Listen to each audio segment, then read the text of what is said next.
It wasn't a tabloid headline. It wasn't a fleeting comment slipped between laughs on a talk show. It wasn't even a cryptic lyric hidden in one of his timeless ballads. No, this time, it was different. After decades of silence, at 78 years old, Sir Elton John opened his heart, and the silence shattered like glass against stone. What he revealed about Queen Camilla was not rehearsed, not polite, and certainly not aligned with the royal script. It was raw, honest, painful, and it left even the most loyal followers of the British monarchy stunned. Before we continue, please hit the like button, subscribe to the channel, and turn on the notification bell for updates. The world has known Elton John as many things: musical genius, flamboyant performer, devoted friend, and emotional truth-teller. But one thing he has never been is reckless with his words. His statements have weight because he uses them sparingly. He has spent his career weaving his truth into lyrics, letting melody bear the burden of emotion while sidestepping direct conflict. And when it came to the royal family, especially after the tragic death of Princess Diana, Elton seemed determined to remain above the fray. Courteous, distant, respectful, a man who had loved deeply and mourned privately. But that wall, the one built over years of mutual civility between him and Buckingham Palace, has finally cracked.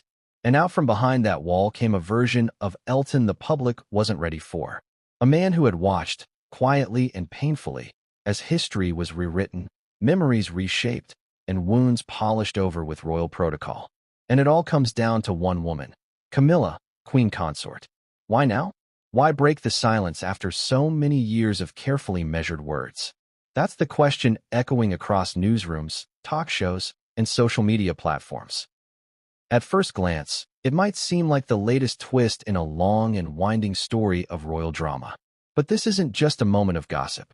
This is the culmination of decades of personal betrayal, emotional restraint, and internal struggle that Elton could no longer suppress. And when a man like Elton John, whose life has been steeped in spectacle, who has performed on stages with fireworks raining down, chooses to go quiet for years, only to suddenly speak, it means something. Let's rewind the clock. To understand the gravity of Elton's revelations, we have to start with the roots of his connection to the monarchy. At the heart of it is Diana, the woman he called his soulmate friend, the one whose presence could melt a room, even as the institution around her seemed to grow colder. They weren't just casual companions at charity events. They were, by all accounts, deeply connected. Two public figures who understood the loneliness of the spotlight, the exhaustion of scrutiny, and the yearning to be seen as human beneath the glamour. Diana trusted Elton. Elton loved Diana. And when she died, something in him broke. It wasn't just the loss of a friend. It was the loss of a light in the world that had made the royal family human again. At her funeral, it was Elton's performance of Candle in the Wind that gave a grieving nation the language for their sorrow. His voice, trembling but resolute, echoed through Westminster Abbey and out into the world, as millions clutched tissues and television remotes. That moment cemented his place not just as a musician, but as a guardian of Diana's memory. So when Camilla stepped into the frame, when history began to shift and the woman once blamed for the breakdown of Diana's marriage started to be accepted, no, embraced, by the very institution that had coldly dismissed Diana's pain, Elton watched, and waited, and said nothing. Not when Camilla was granted royal titles, not when she stood beside Charles as his queen, not even when the press began to reframe her as a misunderstood woman, a stabilizing force, even a worthy successor to Diana's once untouchable image. He remained quiet. Until now. What Elton has recently shared doesn't come from a place of petty resentment. It comes from a place of deep emotional injury. It comes from watching the legacy of his dearest friend be softened, diluted, even erased by the passage of time and the convenience of royal revisionism. It comes from watching a woman he believes contributed to Diana's torment be elevated to one of the highest positions in the monarchy, without ever having to reckon with the past. There's a moment in his recent private conversations, now echoed in industry whispers and unofficial leaks, that captures the fire behind Elton's change of heart. When asked if he had finally forgiven Camilla, his reply, sharp, unfiltered, and loaded with grief, was, "Some things don't deserve forgiveness. Some things are remembered so they're never repeated." It wasn't just a personal grudge. It was a line in the sand. A refusal to allow the world to forget what Diana endured. A declaration that not all wounds should be concealed by crowns. Friends close to Elton say he has grown increasingly disillusioned with how the monarchy has handled its public image, especially in relation to Diana's legacy. For years, he bit his tongue, declined interviews, rewrote lyrics to avoid headlines. But the internal tension never faded. And as he watched the coronation of King Charles, with Camilla now crowned as his equal, he realized his silence was no longer a shield. It had become complicity. There is also a personal dimension many are only now beginning to understand. Elton, now in his late 70s, has been reflecting more openly on legacy, mortality, and the truths left untold. In his own words, "The older I get, the less I care about being polite." That mindset, mixed with unresolved grief, has created a perfect storm. A man who spent decades choosing diplomacy, now choosing truth.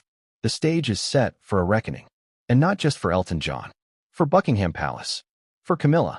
For a generation of royal observers who remember Diana not as a historical figure, but as a real person, flawed, vulnerable, luminous.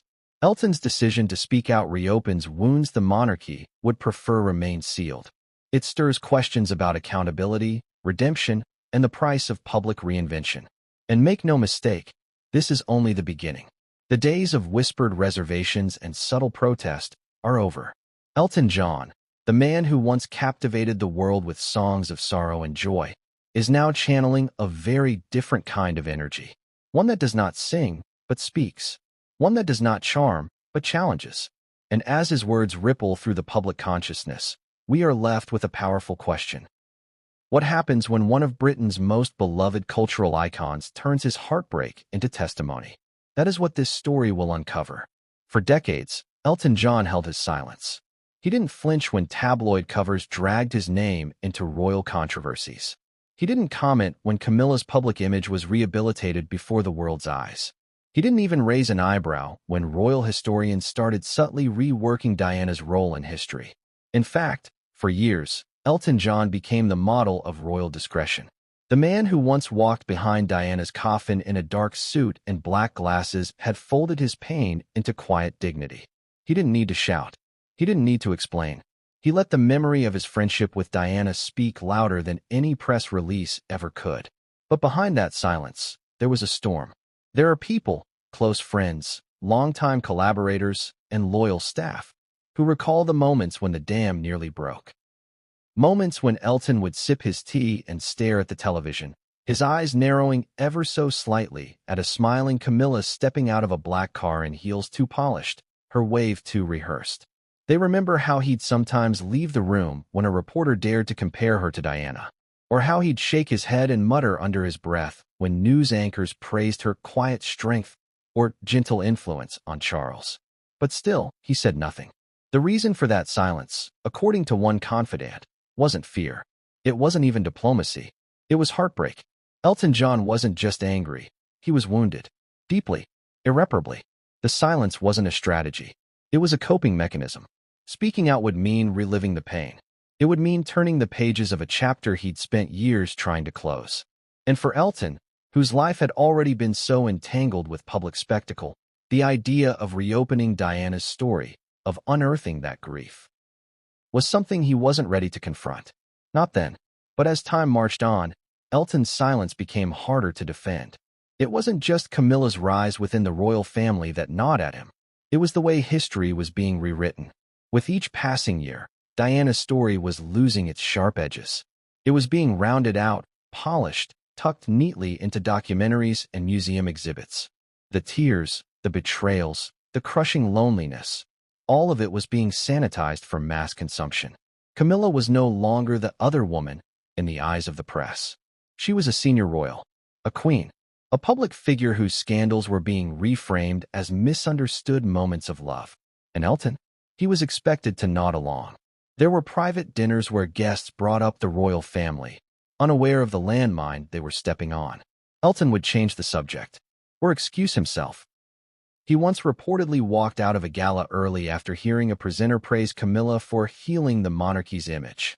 The host later said he looked as though someone had slapped him, not because the words were untrue for some, but because they erased everything Diana had endured and everything Elton had witnessed. But perhaps the most telling sign of Elton's growing unrest came not in words, but in absences. Over the years, he began to quietly turn down invitations to royal functions where Camilla would be present. He attended smaller events, private memorials, and charity gatherings, but he avoided large public royal events, especially those that placed Camilla center stage. When asked, he would shrug and offer a vague excuse. Scheduling conflicts, prior commitments, nothing personal, always polite, always professional. But those close to him knew better. In the privacy of his home, surrounded by art, candles, and his beloved piano, Elton would sometimes sit in silence for hours. He wasn't writing music. He wasn't watching television. He was remembering. He was mourning, not just the loss of Diana, but the erosion of her truth. The dilution of her voice in a world that now applauded the woman who had once haunted her marriage. And as much as Elton tried to convince himself that time had a way of softening even the hardest truths, he couldn't ignore the growing dissonance between the public narrative and his personal reality. There's one particular evening that stands out in the minds of those who were with him. It was a quiet dinner at his Windsor estate. A small group of trusted friends gathered to toast his latest tour announcement. Laughter filled the room, wine glasses clinked, and conversation flowed, until someone, unaware of the weight of their words, raised a toast to the evolving brilliance of the modern royal family. "Elton," the guest had said, "you must be proud of how far they've come. Even Camilla's grown into her role beautifully, hasn't she?" There was a moment of stillness, the kind that makes your skin prickle. Elton put down his fork, looked at the guest for a long, hard second, and replied softly, "No, I'm not proud, and I don't forget that easily." It was the closest he had come, up until that point, to publicly expressing the depth of his disapproval. And though the room quickly moved on, changing topics and avoiding eye contact, everyone there knew they had touched a nerve buried deeper than they could have imagined. Still, even with these private glimpses, Elton remained publicly silent. He refused interviews on the topic. He declined to be involved in royal retrospectives. When approached for comment about Camilla's growing influence, he either ignored the request or replied with a brief, courteous no statement. To many, that silence was seen as neutrality. To others, it was complicity. But to Elton, it was self-preservation. He once confided to a close friend that if he ever spoke, he wouldn't stop. "There's too much to say," he reportedly admitted, "and I wouldn't know how to say it without burning everything down." That fear of destroying relationships, reigniting controversy, and tearing open old wounds was enough to keep him quiet for years. But silence, especially the kind born from grief and anger, is rarely permanent. It festers, it grows heavy, and eventually, it demands release. In recent months, that demand became impossible to ignore. It started with the coronation planning. As the royal family prepared to crown Charles and Camilla, Elton was again invited, this time to perform, an honor that would place him center stage at one of the most significant royal events in modern history. Many assumed he would accept. After all, he had performed at Diana's funeral, at the Queen's Jubilee, even for William and Harry's charitable causes. His name had become synonymous with royal musical moments. But he declined. Officially, the reason was a scheduling conflict. But insiders whispered otherwise. They said Elton's refusal had nothing to do with logistics and everything to do with principle. He could not, in good conscience, lend his voice to a celebration that placed Camilla on the throne. He could not sing for the woman whose rise he saw as built upon the ruin of his dearest friend. And once that line had been crossed, once he'd said no to the crown, he realized the time for silence was over. The decision to finally speak wasn't easy. Elton weighed it carefully. He consulted with friends, lawyers, and his husband, David Furnish. He didn't want to lash out. He didn't want to sound bitter. But he also didn't want to lie by omission anymore. For him, the truth wasn't about revenge. It was about history, about loyalty, about standing by the memory of a woman who had once whispered to him in the back of a limousine that she didn't feel safe inside the palace walls. It was about honoring Diana. And so, Elton began to open up. Not in press conferences or televised interviews, but in trusted circles. Quiet, Meaningful conversations that have since made their way into the public domain. Conversations where he expressed frustration over how the monarchy continues to polish its image without ever fully owning its past. Conversations where he revealed his doubts about Camilla's sincerity, his discomfort with the rewriting of Diana's story, and his belief that silence had, for too long, allowed injustice to masquerade as healing. He didn't use cruel words. He didn't raise his voice. But his message was clear. He had not forgotten, and he would not pretend. The unbreakable silence had finally broken, and the echoes of that decision are only just beginning to ripple across the world. To understand the weight of Elton John's recent revelations, one must trace the thread back to where it all began, not with Camilla, not even with Charles, but with Diana. Her life, and more importantly, her pain, formed the center of this emotional axis around which Elton's silence and eventual voice revolve. Their bond wasn't a fleeting celebrity friendship or a publicity stunt. It was rooted in mutual understanding, two public figures suffocating under the blinding lights of fame, desperately clinging to authenticity in a world that demanded performance. And within that friendship, Elton didn't just find companionship. He found purpose. Diana was different. She didn't play by the rules of the palace. She wasn't polished into a role. She broke out of it. Where others bowed, she extended a hand. Where others stiffened, she smiled. And Elton, for all his eccentricity and fame, saw in Diana someone as equally misunderstood as he was. They could sit together at a dinner table surrounded by aristocrats and share a look that said, "None of this feels real, does it?" They both came from rigid systems. He from the suffocating expectations of the music industry, she from the strangling expectations of the monarchy. Their connection grew deeper during the height of Diana's marital troubles. The public saw photos, Diana and Elton laughing at a charity ball, whispering backstage at an event, but they never saw the private moments. The phone calls at midnight, the shared tears over failed love, the dinners where Elton would cook pasta himself just to give Diana a sense of normalcy. Behind the glamour, there were two people shielding one another from the world's relentless glare. And then came the unraveling. Diana's marriage to Charles disintegrated in front of the world. Every glance, every tabloid, every subtle shift in posture between her and Charles became a matter of national obsession. And in the shadows of that obsession, Camilla Parker Bowles emerged. For Diana, she wasn't a stranger. She was a symbol of betrayal. A living, breathing reminder that no matter how much Diana tried, she was never enough for Charles. And for Elton, seeing his friend publicly humiliated while the palace remained eerily silent was unbearable. It wasn't just Charles's actions that hurt Diana. It was the institution's indifference.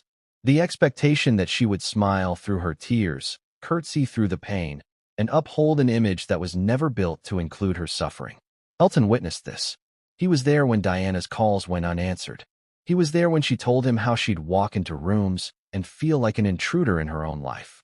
And he was there when she finally broke, when the weight of it all became too much and she chose, against all odds, to speak out. Her interviews became legendary. Her phrase, "There were three of us in this marriage," didn't just make headlines. It echoed. It bled into the consciousness of a public that finally saw what Elton had known all along. That Diana was being slowly erased by the very system that had once paraded her as its jewel. And the other woman in that equation, Camilla, was no longer just a name whispered in the corridors. She was a presence. The media took sides. So did the people. Diana became a martyr to some, a complicated figure to others. Camilla became a pariah, a villain in a royal soap opera. And while Charles and Camilla maintained a stoic silence, Elton stood firmly in Diana's corner. He never publicly lashed out, but those close to him say his loyalty was unshakable. When Diana needed refuge, Elton provided it. When she needed to laugh again, he was the one cracking jokes and playing piano in her sitting room. When the world felt like a battlefield, Elton was her shelter. And then she was gone. The accident in Paris shattered Elton, not just because he had lost a friend, but because the way she died felt like a culmination of everything she'd feared. Chased, hunted, cornered. She had told Elton on more than one occasion that she didn't feel safe, that the press, the pressure, the performance, it was all killing her slowly. And when that speeding car collided with concrete, it was as if the monarchy had lost not just a princess, but its soul. Elton's tribute at her funeral wasn't just a performance. It was a cry of defiance.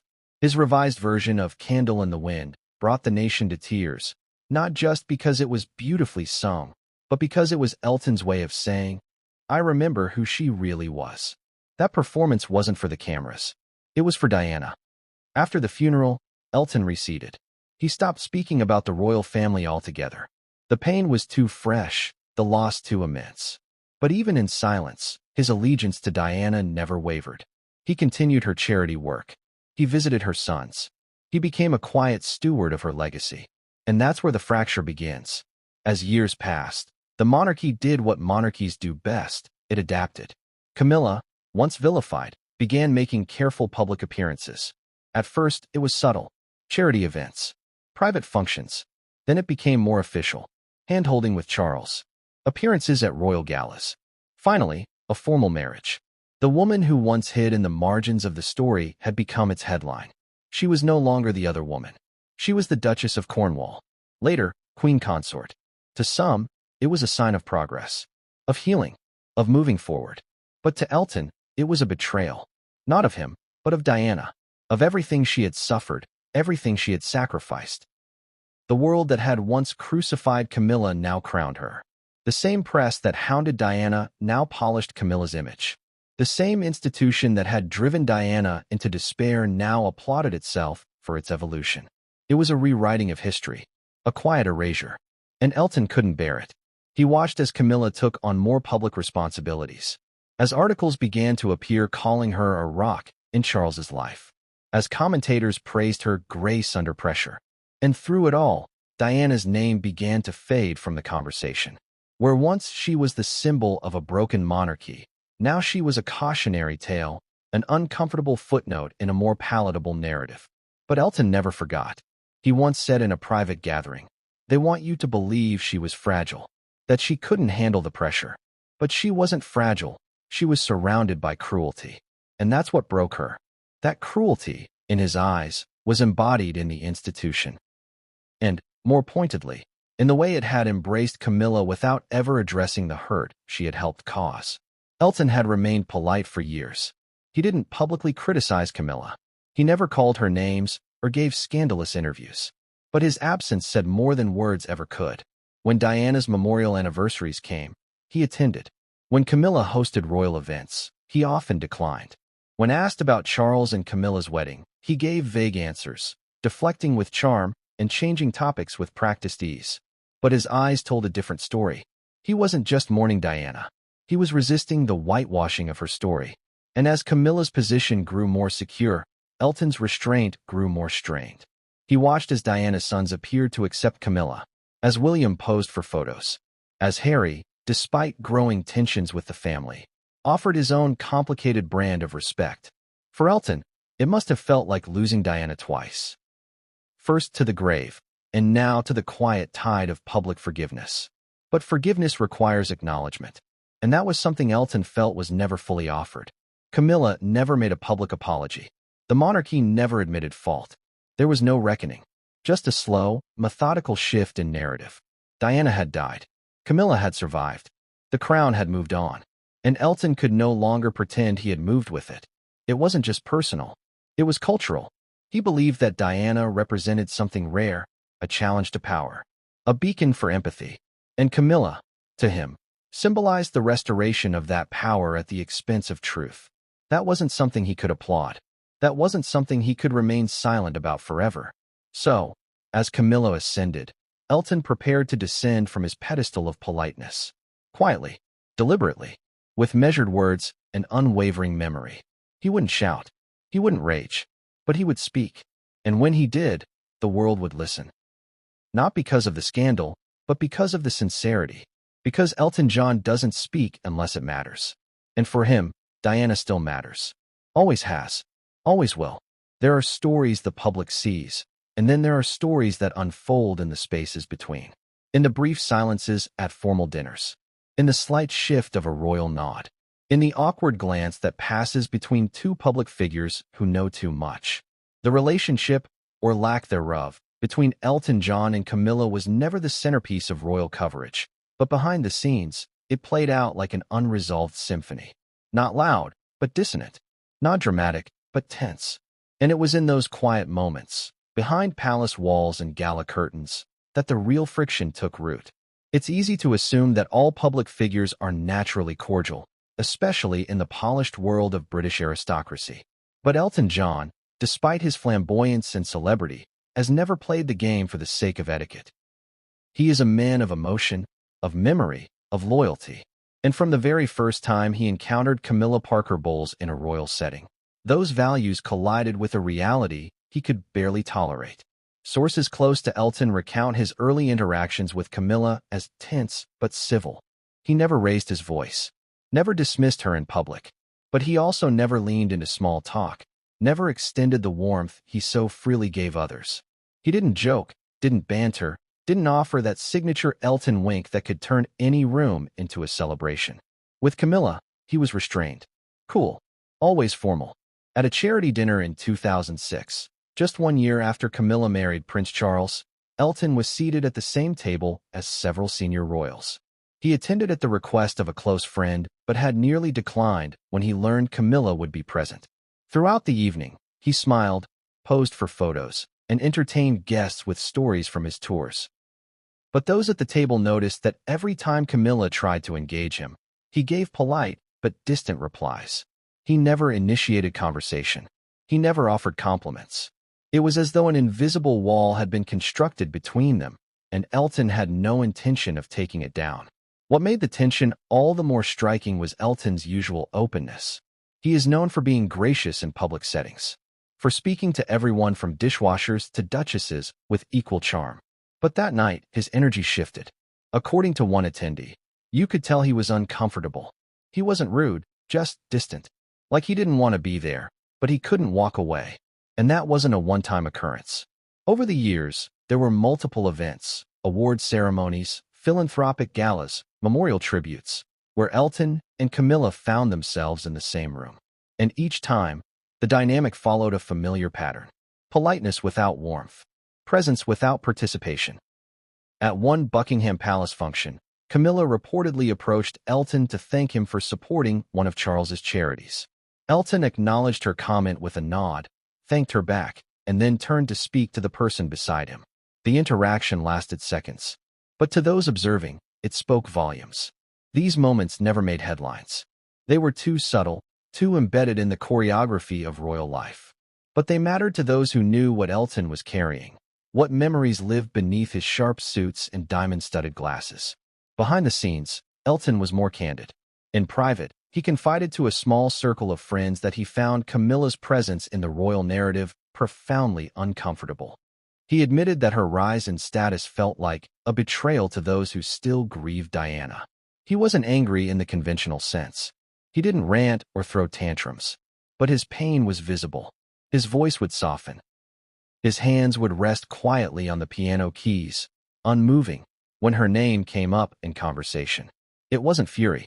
It was sorrow. That sorrow deepened in 2017, the 20th anniversary of Diana's death. Elton, alongside many others close to Diana, participated in several commemorative events.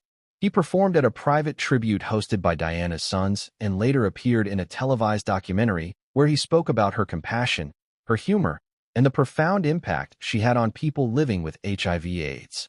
But noticeably absent from the public tributes that year was any mention or involvement of Camilla.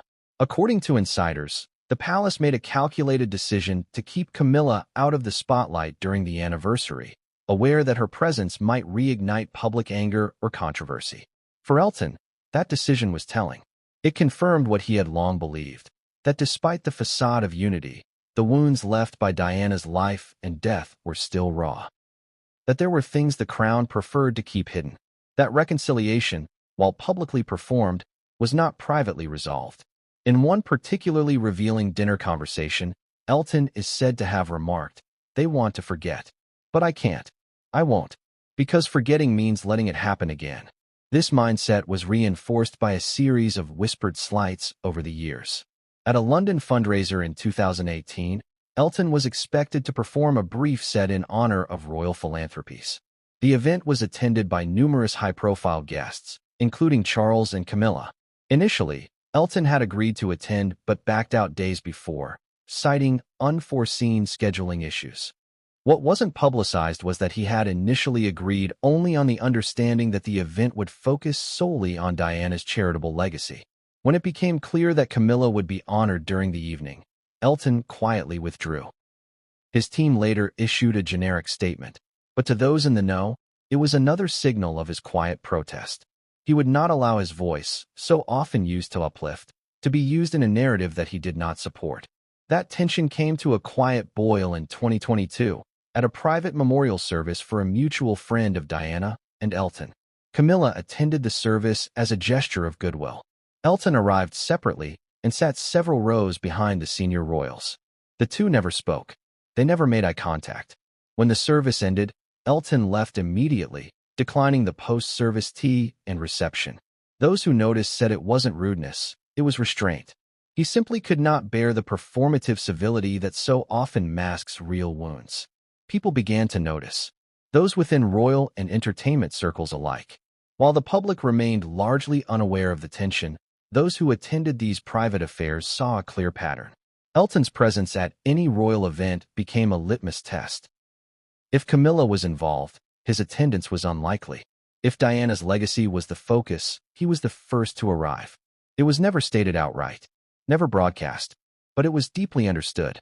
The whispers continued behind the velvet curtain, that Elton harbored a quiet grudge, that his loyalty to Diana had turned into a silent vow never to legitimize Camilla's ascent, that despite the royal family's attempts at unity, there remained within its orbit one world-famous voice who would not sing the tune.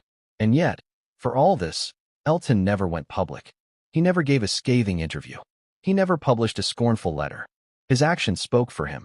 His presence, or absence, said what needed to be said. He was living in protest. Not loudly, but deliberately.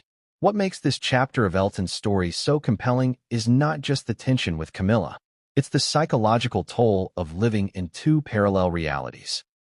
In one, he is the celebrated performer, honored by the Queen, knighted by the monarchy, adored by the British public. In the other, he is a grieving friend, watching the memory of a beloved woman slowly reshaped by the very system that cast her aside. The man who once composed melodies of heartbreak and defiance found himself playing a far more somber tune in private. A melody composed of grief, quiet resistance, and an unwavering belief in truth. As the years wore on and Camilla's title evolved, Elton's silence became harder to interpret. To some, it seemed like forgiveness. To others, exhaustion. But to those closest to him, it was neither. It was a holding pattern, a dam waiting to burst. And burst it did, not with rage, not with scandal, but with clarity, with calm but resolute truth, with the kind of honesty that cuts not because it is cruel, but because it is real. The whispers behind the velvet curtain had become a roar inside Elton's heart. And it was only a matter of time before the world would hear it. There is a moment in every story, every life, every legacy, where silence becomes impossible, where the weight of years, of memories, of unresolved pain demands a rupture. For Elton John, that moment didn't arrive with a bang or a headline. It began in a quiet room, with a sentence, a remark that, by itself, may have seemed minor to an outsider, a throwaway line, even. But in the context of everything Elton had witnessed, everything he had endured, it was the spark that lit the fuse. The scene was an intimate pre-coronation gathering at an exclusive estate just outside of London. It was late 2022, and plans for the official coronation of King Charles III and Queen Consort Camilla were intensifying behind the scenes. Royals, dignitaries, and selected members of the British elite had been invited to a private dinner, one of many such social evenings aimed at uniting key figures ahead of the public festivities. Elton, against his instincts, had chosen to attend. He had been encouraged by friends who felt it was time to reconcile, to show a united front for the sake of the nation. It was never his intention to make a scene. The dinner was polished, polite, lavish in the way that only upper-crust British affairs can be. Candlelight flickering against antique crystal, servants gliding through corridors with practiced discretion, laughter echoing off marbled halls. Elton had arrived wearing a tailored black suit and his trademark tinted glasses. He smiled, nodded, exchanged pleasantries. But his presence, as always, drew eyes. Not because he demanded it, but because he carried a certain gravity, a legend among men, but also a man among ghosts. He was seated at the long dining table, surrounded by royals and notables, and across the way, some chairs down, sat Camilla. It wasn't the first time they had shared a room. But this was the first time, since the coronation announcement, that they had shared one in such intimate proximity. The air was stiff with forced ease. Conversations danced around politics, art, family gossip. But then, somewhere between the main course and dessert, it happened. Camilla, in what was later described by more than one guest as light banter, turned to a small group beside her and made a comment regarding the coronation entertainment. The exact quote, recorded later by a journalist who spoke under condition of anonymity to a friend of Elton's, went something like this. "I do hope we get someone a little more regal than our dear Diana's pop friends this time." The room didn't go silent. It didn't erupt. It kept humming along as if nothing had been said. Because that's how these things work in those circles. One learns to pretend not to hear, especially when the words cut too close to the bone. But Elton heard it. Clearly, cleanly, and it did something to him. He didn't flinch, didn't respond immediately, didn't storm out. Instead, he lowered his fork, looked down at his plate, and simply stopped eating. The others at his table noticed the shift. The humor left his face. The sparkle that so often lit up his eyes dimmed. He became still.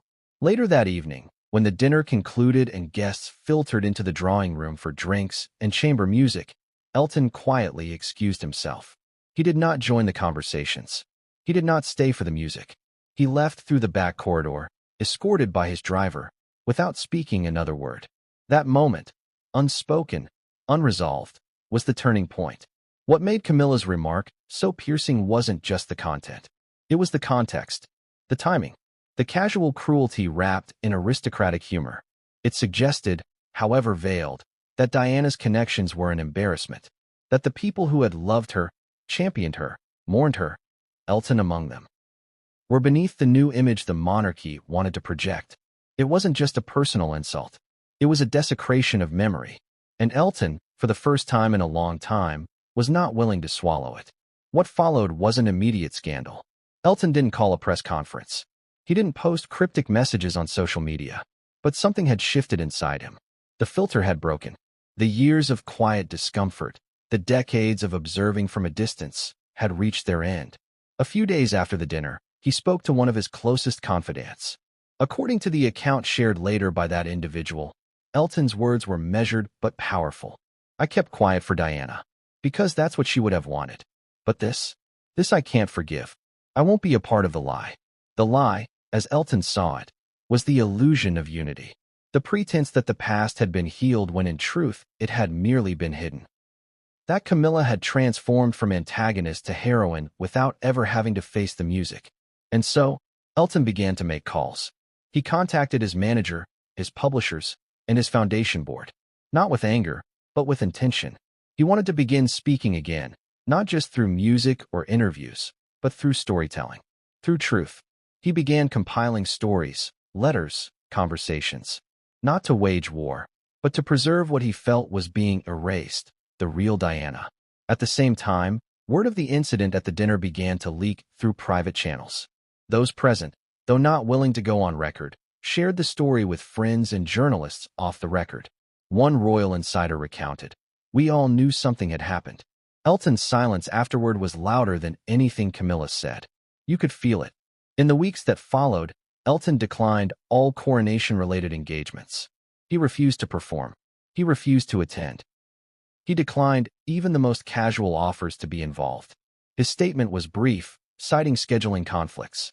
But behind closed doors, everyone knew the real reason.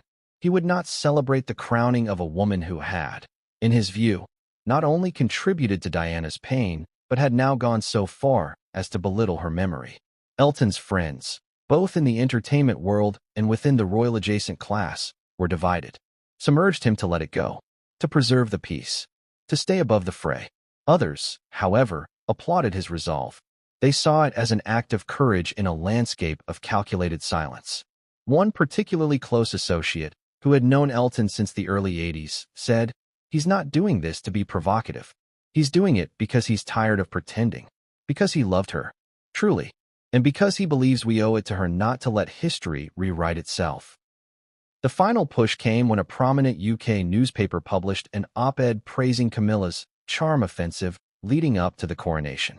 The piece described her as one of the monarchy's most underrated assets, and included a paragraph suggesting that even Diana's old circle had come to appreciate the new queen's steadiness. Elton read it, and he snapped. According to one report, he circled the article with a red pen and sent it to a friend with the note, "Not in my name." That note marked the beginning of what would become a slow but deliberate unveiling. Elton, true to form, didn't launch into a tirade. Instead, he began speaking to select journalists, sharing personal memories of Diana, real, vulnerable, unfiltered moments. He made it clear, in those conversations, that while he respected the crown, he did not respect the revisionism. That Camilla's new role could not come at the expense of Diana's truth. He told one writer, "They say time heals all wounds, but only if you tell the truth about what caused them in the first place." For Elton, the insult at that dinner was more than a personal slight. It was symbolic. It represented everything he had quietly endured for years. The denial, the forgetting, the rebranding. And once it became clear that even in private, Camilla could not resist diminishing Diana's world, his world, he knew he had to act. What followed was a series of statements, appearances, and conversations that, taken together, amounted to the most candid reflection Elton had ever offered on the royals. He didn't name names. He didn't assign blame. But his message was unmistakable.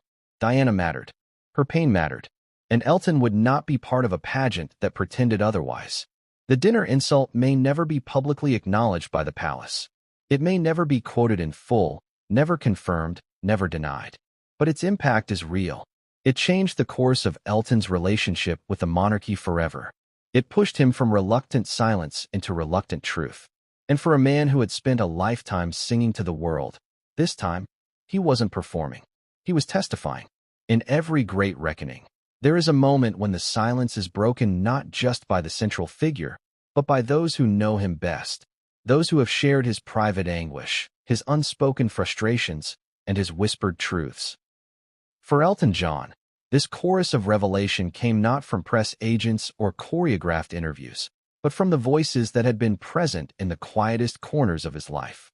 His inner circle, friends, collaborators, and longtime confidants, began to speak, not to ignite scandal, but to validate what many had long suspected, that Elton's feelings toward Camilla and the monarchy's shifting narrative ran far deeper than anyone outside could fully grasp. Their accounts were not loud. They were not explosive. They were deeply personal, intimate reflections on a man torn between loyalty to a friend now gone and the unbearable reality of watching that friend's legacy manipulated by the very institution that had once failed her. It was not a revenge campaign. It was a slow unveiling, a collective reckoning from those who had carried the burden alongside Elton for years. One of the first to speak was an old friend from Elton's early career, a man who had witnessed the rise of his stardom and stood by him through personal trials and public triumphs. He recounted, in a private conversation later paraphrased in several trusted publications, a chilling moment from the early 2000s. It was a quiet afternoon at Elton's Windsor estate, not long after Charles and Camilla had begun appearing together more publicly. Elton had the TV on low, the friend recalled. They were showing footage of Charles and Camilla at some event. The commentator was praising Camilla, saying she brought stability to Charles's life. Elton didn't say a word. He just stared at the screen, and then, without looking away, he said, "What about Diana's stability? What about hers?" He wasn't angry, just tired, just broken. Others from his circle, particularly those involved with the Elton John AIDS Foundation, began to recall the subtle but unmistakable moments when Camilla's name would send a ripple through the room. In meetings or galas where royal collaborations were discussed, Elton would go quiet if her name came up. He would either steer the conversation elsewhere or end it entirely. According to a board member who had worked with him for over a decade, it wasn't about drama. It was about integrity. He never wanted Diana's legacy diluted, especially not by the same machine that once ignored her cries for help. David Furnish, Elton's husband and closest companion, was more cautious in public, as expected. But even his measured tone in interviews began to shift in recent years. In one televised conversation with a well-respected journalist, Furnish was asked about the royal family and whether Elton felt he still had a relationship with them. Furnish paused, glanced downward, and said, "Elton has always been about people, not titles. He connects with sincerity, and when sincerity disappears, it's difficult for him to remain connected." It was a polite answer, but those who understood Elton's world heard the deeper meaning. That sincerity, in the context of Camilla and the monarchy's reinvention, had become elusive.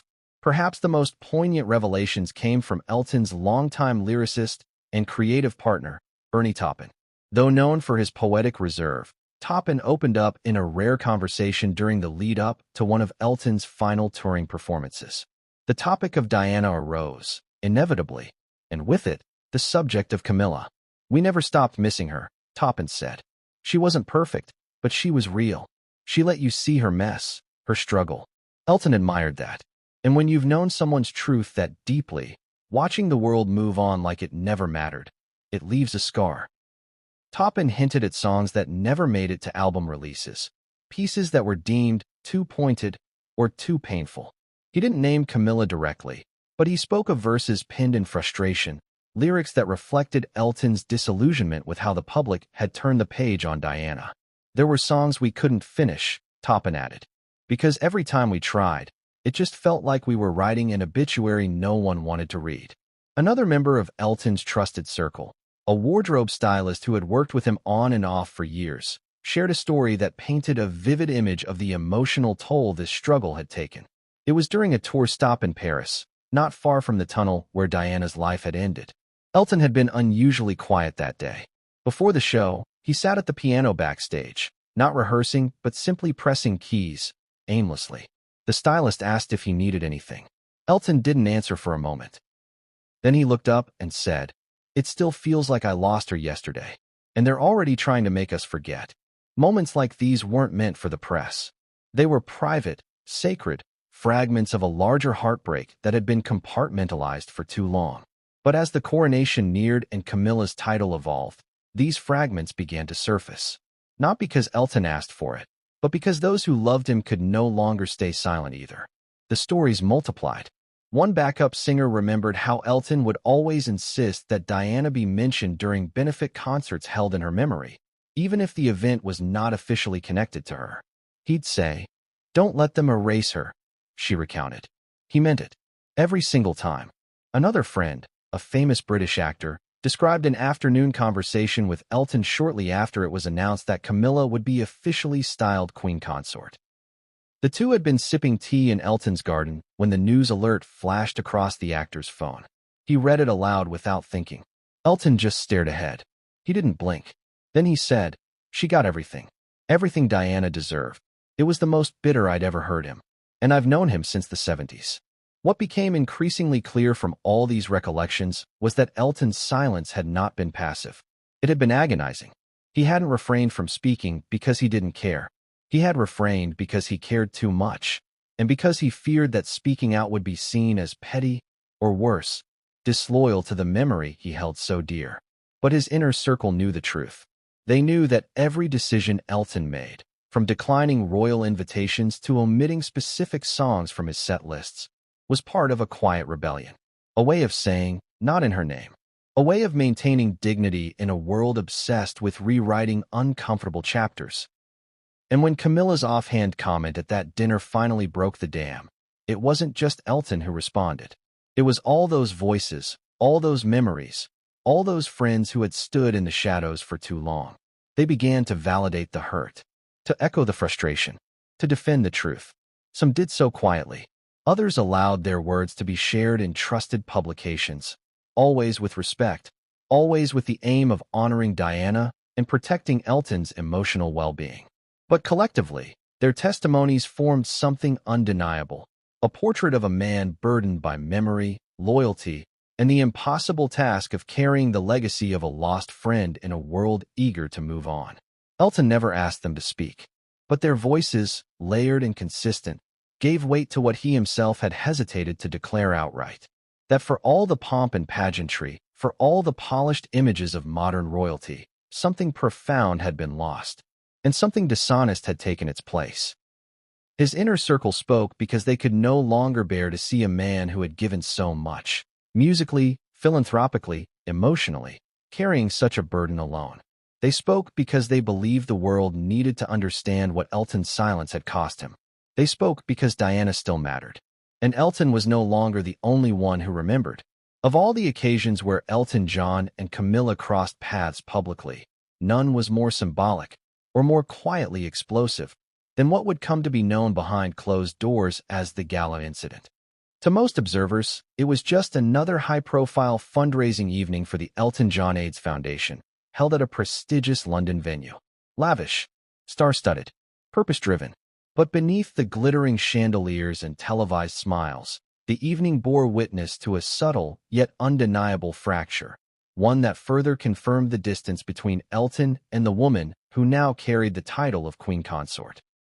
The Elton John AIDS Foundation had long been one of the most respected philanthropic organizations in the UK, particularly for its pioneering work in HIV, AIDS awareness and treatment. Elton poured his soul into it, using his influence not just to raise money, but to spark real conversations about stigma, neglect, and systemic injustice. Each gala, though attended by celebrities and royals alike, was never simply about appearances. It was about memory, mission, and meaning.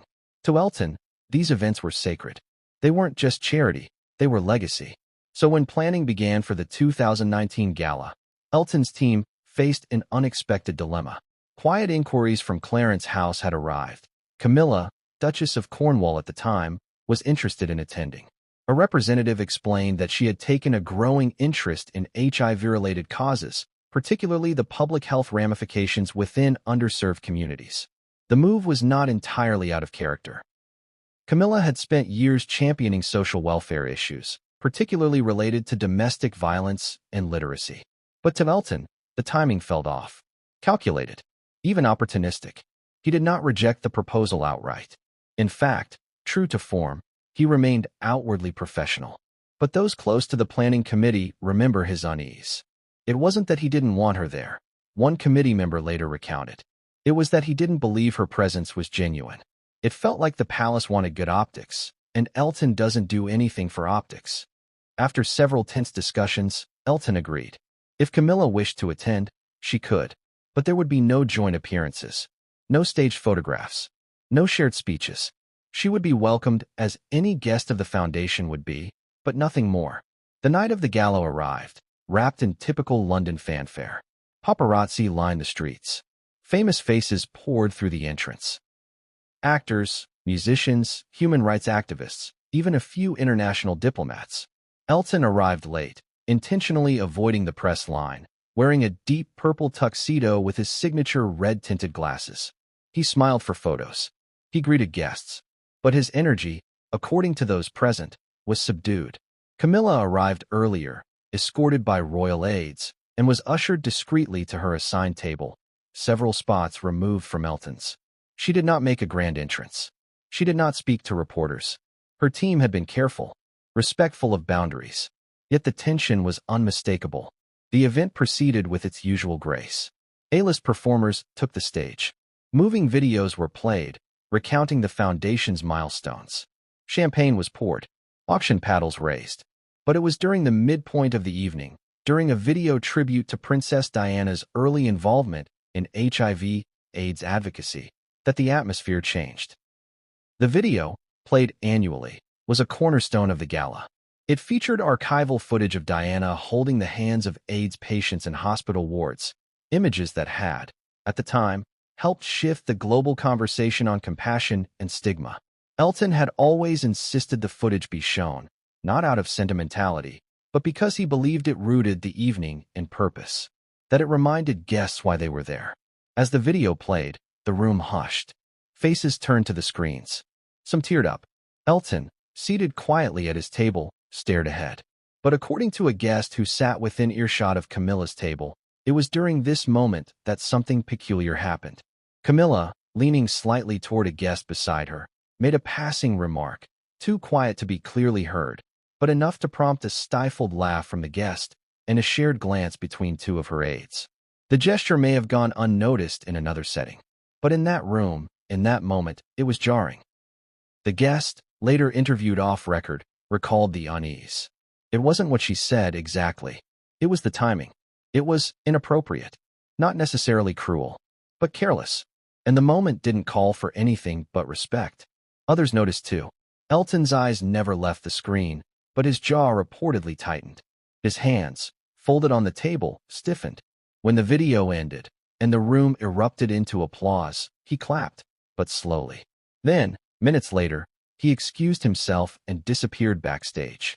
According to two production assistants, Elton remained offstage for the rest of the evening. He did not return for the group finale. He did not offer a closing statement. His longtime friend and foundation co-chair took his place, delivering brief closing remarks and thanking guests on his behalf. No explanation was given. The incident sparked whispers for weeks. Those closest to Elton say the moment crystallized what he had felt for years. That Camilla's integration into events rooted in Diana's legacy was not only uncomfortable, but damaging. It blurred lines he had fought so hard to preserve. It sanitized the history. It made everything feel performative. And Elton, above all else, despised performance without purpose. In the following days, Elton remained silent publicly. But privately, he told a colleague, "There are places her shadow should never reach. That video is sacred. That work is sacred. It's not a photo op." The fallout was subtle, but deliberate. From that point forward, Elton's foundation maintained a firmer stance on royal involvement. Camilla was not disinvited from future events, but her presence was no longer encouraged. Invitations became general, not personal. Elton reduced his attendance at royal-linked functions in the months that followed. He also quietly began working on a private memoir focused specifically on his friendships with public figures, especially Diana. The tone of that memoir, according to insiders, grew sharper after the gala. It wasn't about revenge. It was about truth. The gala incident, though never acknowledged publicly by the palace or Elton's team, became a pivotal moment for many inside the foundation. Staff and board members began to notice a shift in tone. There was less tolerance for royal platitudes, more insistence on meaningful action. Elton's speeches, when he did deliver them, leaned harder into honesty, memory, and the emotional urgency of the cause. He invoked Diana more frequently, not as a martyr, but as a lighthouse, a symbol of what it meant to show up before it was fashionable. In one particularly pointed remark at a smaller donor dinner later that year, Elton said, "It's easy to show up when the cameras are safe. But courage isn't about timing. It's about choosing discomfort when it matters most." Those in the room understood. It wasn't just a commentary on public health. It was a quiet indictment.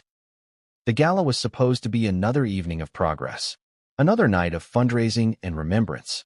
Instead, it became the moment when Elton drew his deepest line in the sand.